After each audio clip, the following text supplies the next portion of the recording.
Este episodio comienza con Rigsby en su casa preparándose para salir en medio de una tensión que todavía no termina de tomar forma. La tranquilidad del lugar se rompe cuando llaman a su puerta y al abrir se encuentra con dos agentes, Germain y Weber, que han ido a buscarlo para llevarlo a la sede del CBI. La situación es incómoda desde el principio, especialmente cuando Germain intenta esposarlo como si se tratara de un criminal cualquiera. Pero Weber lo detiene al recordarle que Rigsby sigue siendo policía y sobre todo que no deberían humillarlo así frente a su hijo Benjamin. Ese pequeño gesto no alivia realmente el peso del momento porque el traslado continúa con un aire denso, como si todos supieran que lo que viene no va a ser fácil. Al llegar al CBI, el ambiente es aún más frío. Rigsby es conducido literalmente al despacho de J.J. LaRouche, mientras la mirada de sus compañeros, cargada de preocupación y distancia, lo acompañan en silencio. Dentro de la oficina, LaRouche no pierde tiempo en rodeos y deja claro que esto es una investigación seria, advirtiéndole que cualquier cosa que no le guste en su declaración podría llevarlo a enfrentarse a un cargo de asesinato. Bajo esa presión, Rigsby entiende que no tiene otra opción que contar todo desde el principio, reconstruyendo los hechos con la mayor precisión posible.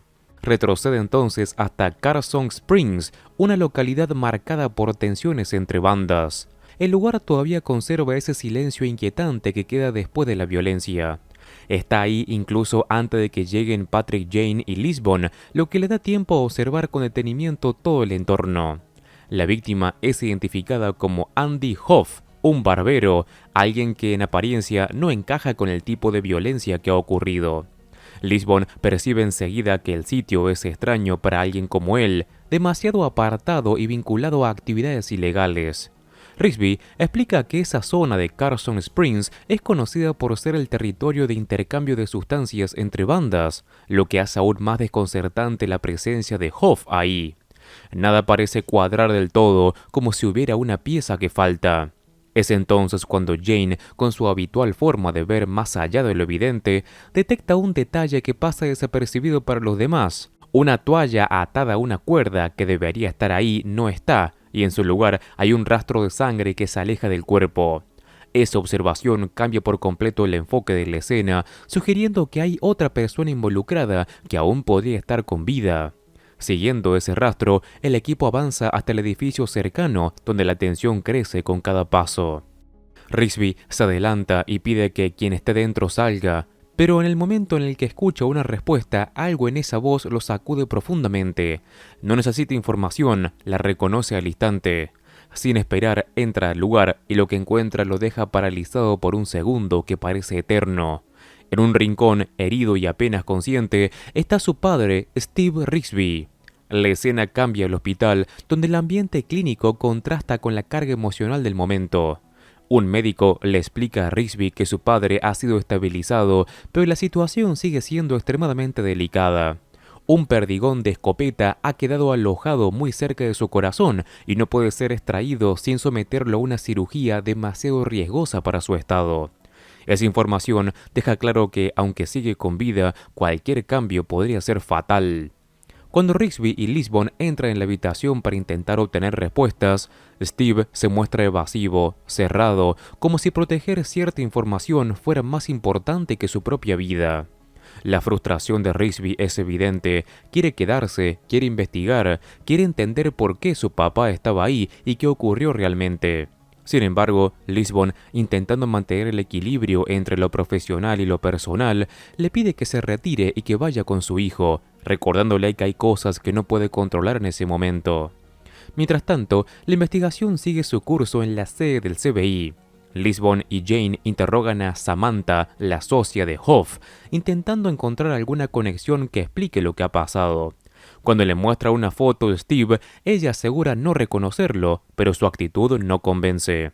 Jane percibe inmediatamente que está ocultando algo, no tanto por lo que dice, sino por lo que no hace.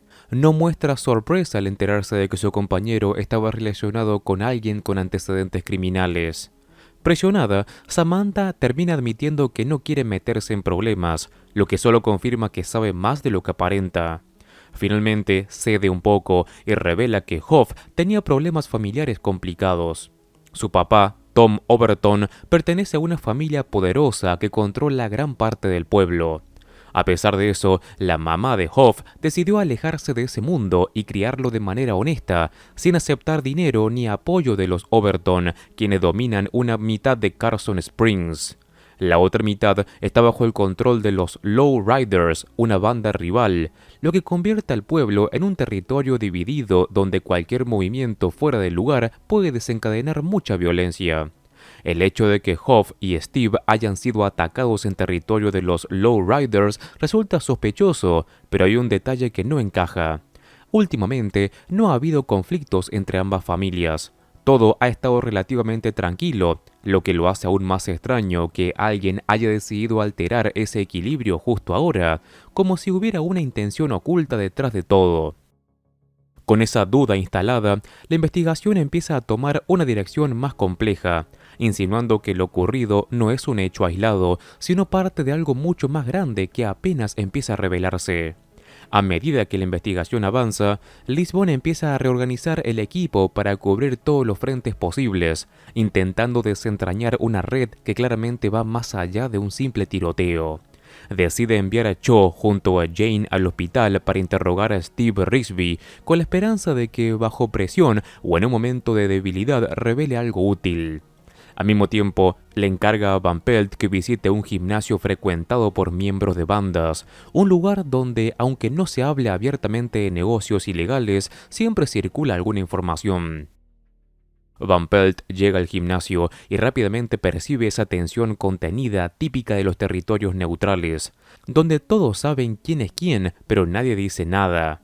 Ahí reconoce a Fletcher Moss, un hombre que parece moverse con comodidad en ese ambiente. Moss le explica que el gimnasio es terreno neutral, un espacio donde las reglas son claras y donde hablar de asuntos de bandas está prohibido. Aún así, su reacción ante el caso no es la de alguien sorprendido. Más bien, transmite una seguridad inquietante al afirmar que lo ocurrido con Hoff y Steve no tiene sentido como un simple incidente por territorio, como si él supiera que hay algo más profundo detrás de esto. Mientras tanto, en el hospital, la situación da un giro inesperado. Cuando Cho y Jane llegan para hablar con Steve, descubren que la cama está vacía. No hay señales claras de lucha ni de traslado oficial, lo que hace pensar que alguien lo sacó ahí sin dejar rastro. Jane, con su estilo particular, no se enfoca en el caos inmediato, sino en los pequeños detalles, preguntándole a una enfermera si ha visto al hombre que estaba conectado a las vías. La pregunta parece extraña, pero apunta a lo esencial. Alguien tuvo que ayudarlo, o al menos no impedir que se fuera. La narración vuelve al presente por un momento, donde Rigsby continúa su relato frente a J.J. LaRouche. Explica que, a pesar de todo, insistió tanto en seguir involucrado en el caso que Lisbon terminó cediendo y lo reincorporó, algo que ya de por sí marca hasta qué punto la situación lo estaba afectando personalmente. Esa decisión no solo responde a su instinto como policía, sino también a la necesidad de entender a su padre, una figura complicada que siempre se ha movido en los márgenes de la ley. Siguiendo una pista, Rigsby logra contactar a Rocket, la novia de Steve, quien le revela que él tenía planeado encontrarse con ella en un bar. Con esa información, Rigsby decide ir hasta allá solo, dejando a Cho fuera, en parte porque sabe que su padre desconfía profundamente de la policía y no reaccionaría bien al verse rodeado. El encuentro en el bar está cargado de una tensión distinta, más íntima, marcada por los años de relación conflictiva que tienen entre ambos. Cuando finalmente se encuentran, Rigsby intenta convencer a Steve de que vuelva al hospital, de que deje de huir y enfrente la situación, pero Steve se mantiene firme en su negativa. En lugar de eso, el momento deriva en algo más ambiguo. Comparten una cerveza, como si por un instante pudieran ignorar todo lo que los rodea y volver a una dinámica más simple, casi familiar. Sin embargo, esa calma es frágil y está lejos de ser una reconciliación real. Más bien, parece un respiro antes de que todo vuelva a desmoronarse. En paralelo, Jane y Lisbon se adentran en el mundo de los Overton, una familia con una fuerte presencia en Carson Springs. Ahí conocen a Sue Overton, una mujer que ejerce el control con firmeza y que no muestra señales de debilidad. Ella se presenta junto a su hijo Kyle y deja claro que no tuvo nada que ver con la muerte de Hoff, que resulta ser su hermano. Según explica, actualmente su negocio gira en torno a una tintorería, intentando proyectar una imagen más legítima, y niega cualquier implicación con sustancias o conflictos recientes con los lowriders.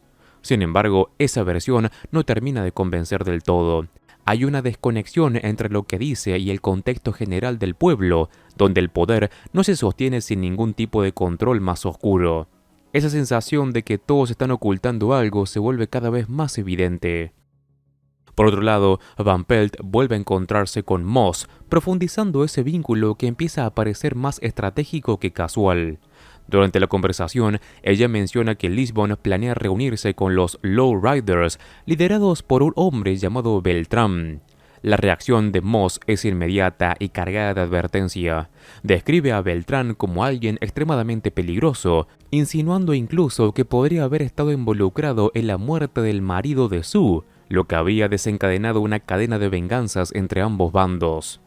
Cuando Jane y Lisbon finalmente se reúnen con Beltrán, la situación confirma que la tensión entre las dos facciones está lejos de haberse disipado por completo. Beltrán admite que uno de sus hombres fue brutalmente golpeado por miembros de los Overton en una disputa reciente por territorio, lo que sugiere que la calma era solo superficial. Aún así, niega haber matado a Hoff, lo que deja la investigación en un punto muerto aparente. Es en ese momento cuando Jane empieza a conectar las piezas desde una perspectiva distinta. En lugar de ver el conflicto como una escalada natural entre dos bandas, plantea la posibilidad de que alguien esté manipulando la situación desde las sombras, empujando a ambos bandos hacia una guerra abierta. La idea no solo encaja con la falta de coherencia de los hechos, sino que también explica por qué todo parece estar diseñado para generar desconfianza y violencia. Mientras tanto, la historia personal de Rigsby alcanza un punto crítico. En el bar, Steve finalmente revela parte de la verdad. Alguien había amenazado a Hoff, intentando forzarlo a cerrar su barbería, incluso hablando de quemarla. Steve, a su manera, había decidido ayudarlo, lo que lo terminó arrastrando directamente al conflicto. Esa confesión, aunque incompleta, da una nueva dimensión a este caso. En medio de ese intercambio, Rigsby intenta acercarse a su papá de una forma más humana, mostrándole fotos de su hijo Benjamin, como si quisiera recordarle que todavía hay algo por lo que vale la pena quedarse. Por un instante, parece que ese gesto logra atravesar la coraza de Steve, generando un vínculo que rara vez se había visto entre ellos.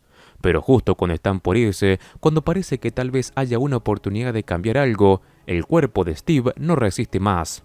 Sufre un derrame repentino y muere, dejando a Rigsby frente a una pérdida que llega demasiado tarde para cualquier tipo de redención. Ese momento no solo marca un quiebre emocional profundo, sino que también redefine el caso. Ya no se trata solo de resolver un crimen, sino de encontrar al responsable de una cadena de eventos que terminó destruyendo cualquier posibilidad de reconciliación. La muerte de Steve deja una marca profunda en Rigsby que ya no puede separar del todo el caso de su propia historia personal. Esa mezcla de dolor, culpa y necesidad de justicia empieza a empujarlo hacia un terreno más peligroso, donde las decisiones dejan de ser completamente racionales. Mientras tanto, en la sede del CBI, Lisbon pone al tanto a Patrick Jane de los encuentros entre Van Pelt y Moss, algo que a Jane no le pasa desapercibido. Desde el principio, hay algo en Moss que no termina de encajarle, una especie de contradicción entre su discurso de querer ayudar y la forma en la que parece moverse entre criminales con demasiada soltura. Decidido a comprobar sus sospechas, Jane decide enfrentarlo directamente, pero no de una manera convencional. En lugar de acusarlo, lo pone a prueba proponiéndole algo más grande: organizar un encuentro entre los Overton y los Lowriders en el gimnasio, ese territorio neutral donde en teoría no debería haber violencia alguna. Moss acepta sin dudar demasiado, lo que para Jane no hace más que confirmar que está jugando su propio juego. A partir de ahí, todo empieza a moverse como una pieza cuidadosamente armada. Jane visita a Sue Overton y con su habitual capacidad para manipular la información, le plantea una situación diseñada para provocar una reacción. Le habla de un supuesto miembro de los Lowriders dispuesto a delatar a toda su banda ante el CBI, pero solo si Sue accede a darle trabajo y protección. Además, añade otro elemento clave. ese mismo informante habría ordenado una gran cantidad de armas, insinuando que algo grande está por ocurrir. Sue, que no está acostumbrada a quedar en desventaja, decide verificar la información por su cuenta y manda a sus hombres a investigar ese supuesto movimiento de armas. Lo que no sabe es que todo forma parte de una estrategia de Jane, quien ha hecho que esa prueba exista para alimentar la paranoia. Los hombres de Sue terminan vigilando a los Lowriders, convencidos de que están a punto de ser traicionados. En paralelo, Jane repite la jugada con Beltrán, líder de los Lowriders, pero desde un ángulo opuesto. Le asegura que los Overton están espiándolo y que dentro de su propia organización hay alguien dispuesto a entregarlo todo. De esa manera, ambos bandos quedan atrapados en una espiral de desconfianza, convencidos de que el otro está a punto de atacar.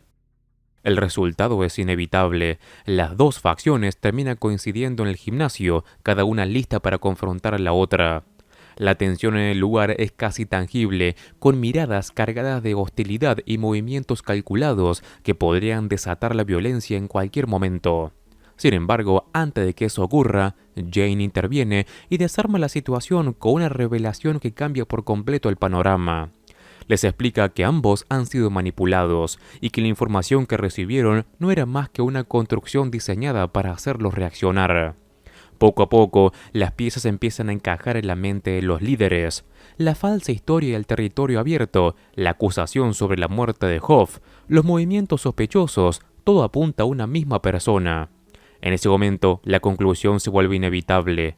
Fletcher Moss ha estado jugando a dos bandas, alimentando el conflicto con el objetivo de provocar una guerra que debilite o elimine a ambos grupos, dejando el camino libre para que él y los suyos tomen el control. La revelación no solo explica el asesinato de Hoff, sino también al ataque de Steve. Moss necesitaba generar caos, y esas muertes eran parte del plan. En el exterior del gimnasio, Risby llega justo cuando todo está por resolverse. Cho le advierte con cierta preocupación si realmente es buena idea que esté ahí, teniendo en cuenta su implicación emocional. Pero Risby, impulsado por todo lo que ha pasado, no duda en entrar. Adentro, la situación se descontrola en cuestión de segundos. Moss, al verse descubierto, intenta escapar, revelando que efectivamente había estado escondido en el edificio, observando y esperando el momento adecuado. Risby reacciona de inmediato y lo persigue, canalizando en esa persecución toda la rabia acumulada. Finalmente logra alcanzarlo y le dispara, dejándolo en el suelo. Moss, aparentemente incapacitado, pide ayuda, alegando que no puede moverse, en un intento desesperado por manipular la situación otra vez más. Pero esa fachada dura poco. En un movimiento repentino, intenta levantarse para disparar contra Risby. No llega a hacerlo. Antes de que pueda accionar el arma, es abatido definitivamente. Ese instante cierra el conflicto, pero no trae alivio. La muerte de Moss no borra lo ocurrido, ni devuelve a Steve, ni repara lo que se ha roto en Risby. La narración vuelve entonces al presente, al despacho de LaRouche, donde todo empezó. Tras escuchar el relato completo, LaRouche finaliza su informe y comunica a Jane y Lisbon que oficialmente se considerará que Risby actuó de manera correcta y dentro de todos los límites legales. No habrá cargos en su contra. Sin embargo, la conversación deja entrever algo más profundo. LaRouche no es ingenuo y sabe que lo ocurrido no fue simplemente una resolución limpia del caso. Sospecha que Jane manipuló los eventos para permitir que Risby obtuviera una especie de justicia personal y sin cruzar abiertamente la línea de la ley. No puede probarlo, pero la defiende. También deja claro que Lisbon cometió un error al permitir que Risby volviera al caso, aunque es Jane quien asume la responsabilidad, aceptando implícitamente su papel en todo lo ocurrido. El episodio cierra con una escena íntima y silenciosa. Risby está en su casa sosteniendo a su hijo en brazos. Ya no hay tensión externa, ni persecuciones, ni estrategias. Solo queda el peso de lo vivido. Las lágrimas aparecen sin contención, no solo por la muerte de su padre, sino por todo lo que nunca pudo resolverse entre ellos. En ese momento, lo único que tiene es ese pequeño vínculo con su hijo, como una posibilidad de hacer las cosas de otra manera, aunque el pasado siga pesando más de lo que quisiera. Y con esto termina este episodio. Antes de acabar con este video, te cuento que si te gusta El Mentalista, en el canal estoy resumiendo y viendo todos los episodios caso por caso, así que tengo un montón de videos similares. Te invito a que entres y encuentres toda la lista de reproducción completa y ordenada. Como siempre, me ayudas muchísimo al dejar un like y si querés, suscríbete así no te perdés nada de mi contenido. Un saludo, Master Movies.